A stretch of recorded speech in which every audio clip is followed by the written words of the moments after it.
ప్రియమైన సహోదరి సహోదరులారా, మీకు శుభవార్త. 2025వ సంవత్సరంలో మొత్తం 365 అంశాలను మీతో పంచుకోబోతున్నాము. జనవరి 1వ తేదీ నుండి ప్రతిరోజు ఒక అంశము మరియు దానికి సంబంధించిన వాక్యమును పంచుకుంటాము. దయచేసి ఆ వాక్యములను వినండి, ధ్యానించండి మరియు ఆశీర్వదించబడండి. దయచేసి సబ్స్క్రైబ్ చేయండి మరియు మీ స్నేహితులతో పంచుకోండి. ధన్యవాదాలు.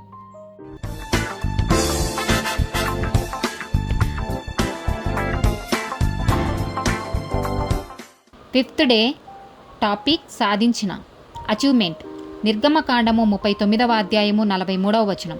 మోషే ఆ పని అంతయు చూచినప్పుడు యెహోవా ఆజ్ఞాపించినట్లు వారు దానిని చేసియుండిరి. అలాగుననే చేసియుండిరి గనుక మోషే వారిని దీవించెను. మొదటి రాజుల గ్రంథము 6వ అధ్యాయము 14వ వచనం.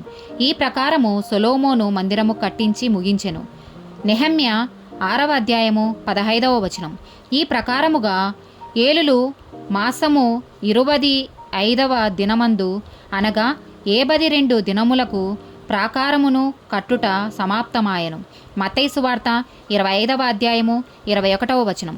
అతని యజమానుడు, బల నమ్మకమైన మంచి దాసుడా, నీవు ఈ కొంచెములో నమ్మకముగా ఉంటివి, నిన్ను అనేకమైన వాటి మీద నియమించెదను, నీ యజమానుని సంతోషములో పాలు పొందమని అతనితో చెప్పెను. యోహాను సువార్త 17వ అధ్యాయము 4వ వచనం. చేయుటకు నీవు నాకిచ్చిన పని నేను సంపూర్ణముగా నెరవేర్చి భూమి మీద నిన్ను మహిమపరచితిని. యోహాను సువార్త 19వ అధ్యాయము 30వ వచనం. యేసు ఆ చిరక్క పుచ్చుకొని సమాప్తమైనదని చెప్పి తల వంచి ఆత్మను అప్పగించెను. ఆమేన్.